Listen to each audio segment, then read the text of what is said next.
بسم اللہ الرحمن الرحیم۔ نہ خامد سوچتا ہے بیوی کے لیے،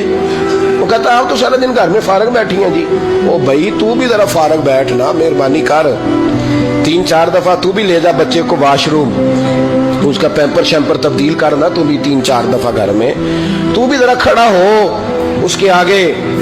باورچی خانے کی آگ کے تو بنانا نا روٹیاں، اور تجھے چلے پتا، اور 4 ہوں بچے تو فرمائش ہو سب کی الگ الگ، ایک نے کھانا ہے انڈا اور دوسرے نے کھانا تو ہے انڈا پر آملیٹ والا کھانا ہے، اور تیسرا کوئی اور ضد کر رہا ہے، چوتھا کوئی،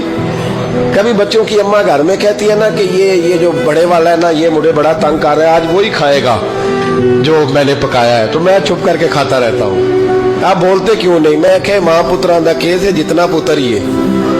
تو دینا بنا کے ہوں نہ دے گی تو چٹ کو نہ دے گی، تو شور کر لے جتنا کرنا ہے، شور کر لے، تو نے کہنا ہے میں نے نہیں دینا، ہم تنگ کر دینے یہ کر دینے، لیکن یہ بالآخر بات مجھے پتہ ہے نا یہ ہونا ہے، اور میرا خیال یہ ہے کہ میرے ساتھ اگر ایسا کریں گے تو میں تو کھانا کھاؤ پاوے مسئلہ، تو تھوڑا سا نا اپنے آپ کو دوسرے والے کی جگہ پہ رکھ کے دیکھیں۔ اسی طرح سے خاتون کہتی ہے کہ جی آپ تو بس چلے جاتے ہیں، آپ کو پتا یہ کتنی ٹینشن ہے، تو بھائی عورتوں کو اپنی ذات سے اٹھ کر سوچنا چاہیے کہ جو باہر کے مسائل ہیں نا،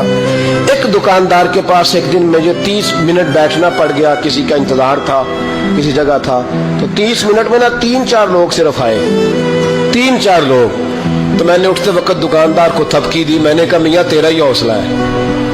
ہر بندہ الگ بات کرتا ہے، الگ داستان سناتا ہے، وہ فلانا اتنے کی دے رہا تھا، فلاں یہ کر رہا تھا، تو میں نے کہا میاں یہ تیرا ہی کام ہے، اور جس کا کام اسی کو، تو تھوڑا سا نا اپنی ذات سے تھوڑا اٹھ کے